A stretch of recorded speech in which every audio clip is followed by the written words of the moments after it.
and the title of Robert's speech is I, Salesman. I, Salesman, Robert Karanja, I, Salesman.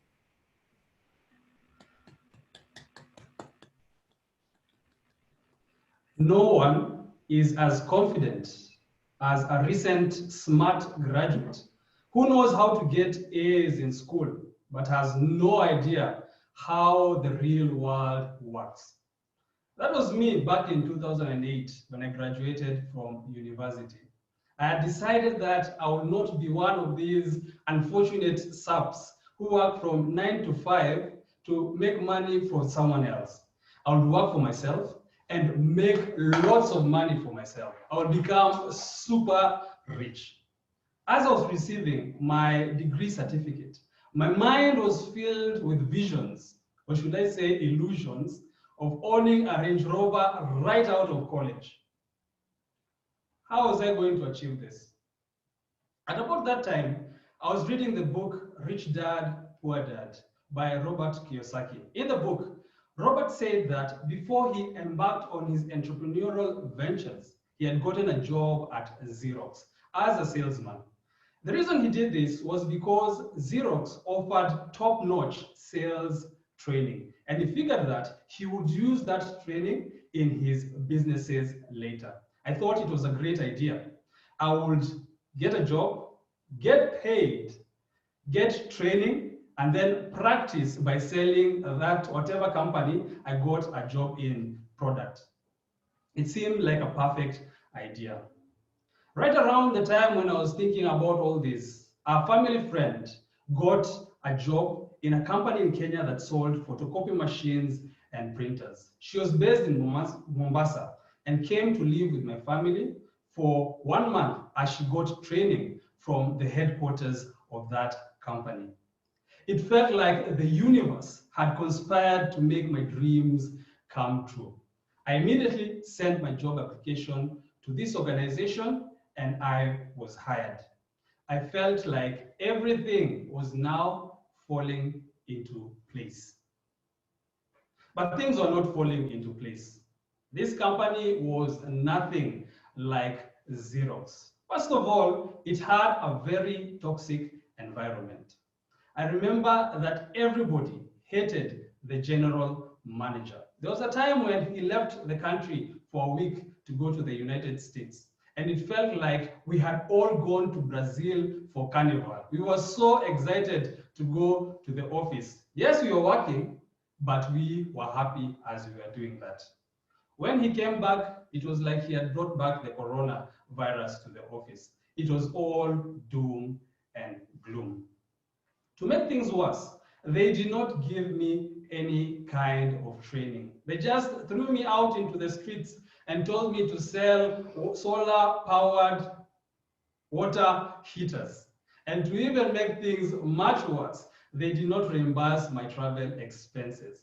Whenever I had to make a sales call to a client, I had to pay for it out of my own pocket. The reason I had to pay for my own travel expenses was my direct manager had spent most of the money that was meant for that purpose in 1 day, and I had watched her do it. This is how she did it. On a particular Thursday, she invited me and told me that she would like me to accompany her to Naivasha, where she was to meet some clients, and she would give me training in the process of her making that sale. I thought it was a great idea. She hired a cab, but we did not go directly to Naivasha. We first of all took a detour through Westlands, where she went into a building and then came out with solar power equipment. We then headed to Naivasha and got there at around 1 p.m. For lunch, she bought me, the driver, and herself nyama choma or barbecue for lunch. She then disappeared with the solar-powered equipment and left the driver and myself in the car and came back 3 hours later, and we came back to Nairobi. It turned out that she had gone to Naivasha to sell a competitor's product at the expense of the company we were working for. I felt like I was done with those people. I was done with that place. I was unmotivated and frustrated. The training, I was not getting the training that had brought me to that organization. And in addition to that, I was wasting my own money. My performance was abysmal. And to the point where the general manager noticed it. He then threatened to fire me from that position. The moment those words left his mouth, it was like something clicked in my mind. I was like, there is no way you're going to fire me from your terrible organization. I'm going to fire you instead. And I quit the following day. Over the next couple of weeks, I felt like I had wasted my time. I had wasted my money, and I had not gotten the training that I had set out to get from this organization. But as time went by, I realized that I had learned how to identify the right customer for whatever product I was selling. I had also learned how to locate where these customers were and get to them.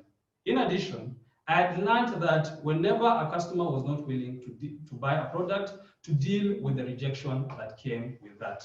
All these lessons ended up to be of great benefit to me when I set up my own business. What can we take away from this story? Whatever life experiences we go through, there's always something to get out of it. It might not be the thing that you set out to get. It might not be in the form that you set out to get it. However, if you keep your eyes and your ears open, if you keep a positive attitude, there's always something to get from whatever experiences that you go through in life. Back to you, Madam Toastmaster.